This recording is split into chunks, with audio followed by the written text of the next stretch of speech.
Hay momentos en la historia en que las fuerzas invisibles, las que no vemos, parece que se manifiestan con una fuerza tremenda. Bueno, pues uno de esos periodos fue, sin duda, el del ministerio de Cristo. Durante siglos, Satanás y sus ángeles habían estado trabajando para dominar a la humanidad. Y fue justo en esa época cuando su influencia llegó a un punto crítico. Es que el pecado había llegado a un nivel máximo. Los cuerpos de las personas, que en teoría estaban diseñados para ser la morada de Dios, se habían convertido en auténticas habitaciones para los demonios. Y ojo, que no estamos hablando de una metáfora. Se entendía que los sentidos, los nervios, las pasiones, todo podía ser manipulado por agentes sobrenaturales para incitar a lo peor. Y lo más impactante es que, según se cuenta, esa maldad se reflejaba directamente en la cara de la gente. En medio de todo este panorama, la misión de Jesús era muy clara. Venía a restaurar en el ser humano la imagen de su Creador. Vino para expulsar a esos demonios que controlaban la voluntad y básicamente para reconstruir el carácter de la humanidad según el modelo divino. Y aquí hay que entender algo que es fundamental. Desde la perspectiva de estos relatos, no se trataba de simples enfermedades. Cristo sabía perfectamente a qué se enfrentaba. Él reconocía la presencia y la acción directa de espíritus malignos. En este contexto, Satanás y sus ángeles estaban más activos que nunca, buscando sembrar el odio y la incredulidad por todas partes. Uno podría pensar que la primera gran batalla sería en un escenario épico, ¿verdad? Pues no. El primer gran enfrentamiento tuvo lugar en un sitio de lo más cotidiano, la sinagoga de su propia ciudad, Nazaret. Y al principio el efecto fue increíble. Jesús se levanta, lee al profeta Isaías y básicamente dice: ese de quien habla la profecía soy yo. Habló de liberar a los oprimidos, de sanar, y la gente conmovida respondía con amenes y alabanzas. Parecía que todo iba a ir sobre ruedas. Pero entonces empezó a funcionar el mecanismo de la duda. La gente empezó a susurrar: ¿pero quién es este Jesús?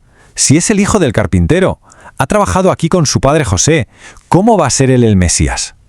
Esa pregunta lo cambió todo.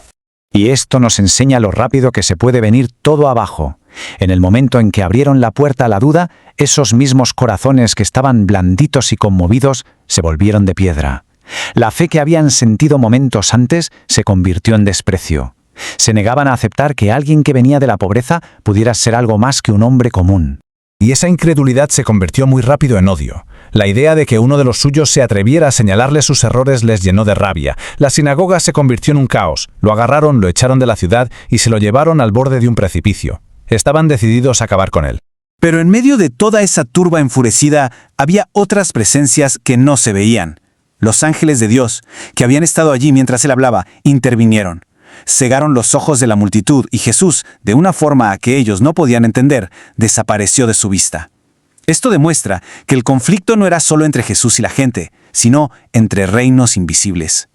Bueno, dejemos Nazaret y pasemos a ver cómo este conflicto se manifestaba en enfrentamientos directos, donde Jesús demostró una autoridad, absoluta sobre las fuerzas demoníacas.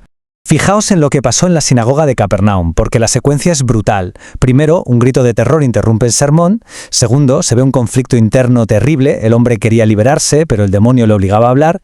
Tercero, Jesús, con una autoridad total, da la orden: cállate y sal de él. Cuarto, el demonio lo tira al suelo en una última convulsión y se va. Y quinto, el hombre se pone en pie, totalmente libre, con una claridad en la mirada que dejó a todos asombrados. Pero si hay una escena que de verdad ilustra la magnitud de esta liberación, es la de los endemoniados de Gadara. El antes y el después es de otro mundo. Antes parecían más bien fieras salvajes, vivían entre las tumbas, ronquían cadenas, con el cuerpo hecho un desastre. Después del encuentro con Jesús, el cambio es radical. Estaban vestidos en su sano juicio, sentados tranquilamente a sus pies, escuchando y dando gloria a Dios. La transformación es absoluta. Pero ojo, la liberación no siempre era así de instantánea. A veces requería una batalla de fe intensísima, no solo de Jesús, sino también de la gente que estaba involucrada. Vamos a verlo en el siguiente caso.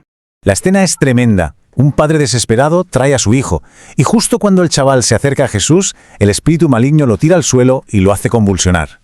Lo que estaba pasando ahí era una confrontación directa. El príncipe de la vida contra el príncipe de las tinieblas, cara a cara. Y observando esa batalla, invisibles, estaban tanto los ángeles buenos como las huestes de ángeles malos. Jesús, por un momento, permite que el Espíritu muestre todo su poder. ¿Para qué? Para que todos los que estaban allí entendieran la magnitud de la liberación que iba a suceder. Y entonces da la orden con autoridad total. La reacción es una lucha violenta. El demonio, al salir, casi le quita la vida al muchacho, dejándolo en el suelo como si estuviera muerto. La multitud empezó a murmurar, está muerto. Pero Jesús simplemente lo toma de la mano, lo levanta y se lo entrega a su padre, completamente curado, sano de mente y de cuerpo. Una victoria total en la batalla por la fe de ese padre y de su hijo. Y así llegamos al punto álgido del conflicto. Cuando sus enemigos ya no pueden negar el poder que tiene, ¿qué hacen? Pues le dan la vuelta a la tortilla y lo acusan de ser exactamente aquello contra lo que lucha. Jesús lo declara abiertamente para que todo el mundo lo oiga.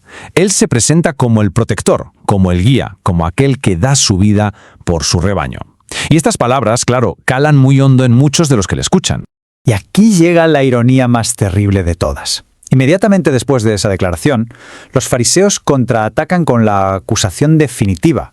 Aquel que expulsa demonios es acusado de tener un demonio.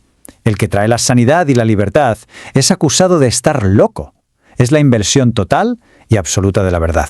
Todos estos sucesos públicos, todos estos enfrentamientos que hemos visto, en realidad no eran más que la manifestación visible de algo mucho más grande, una guerra espiritual que se estaba librando a cada instante. El punto clave es este. Jesús nunca estuvo solo. A lo largo de todo su ministerio, incluso cuando estaba rodeado de gente que quería hacerle daño, él era consciente de que había fuerzas invisibles, legiones de ángeles que estaban con él. Esta guerra invisible, por lo tanto, se libraba en dos frentes. Por un lado, los ángeles de Dios, que intervinieron muchas veces para salvarle la vida. Por otro lado, y esto es fascinante, se narra que entre la multitud había ángeles malignos con forma de hombre, criticando, retorciendo sus palabras y sembrando dudas para que su mensaje no llegara a buen puerto. Así que, al final, cuando observamos todos estos enfrentamientos, desde la sinagoga de Nazaret hasta las acusaciones en Jerusalén, la pregunta que nos queda es profunda. Más allá de los milagros, lo que estos eventos revelan es una batalla constante y fundamental entre la luz y la oscuridad. Una guerra que, muy a menudo, no se libra en grandes campos de batalla, sino en el interior de los corazones y las mentes.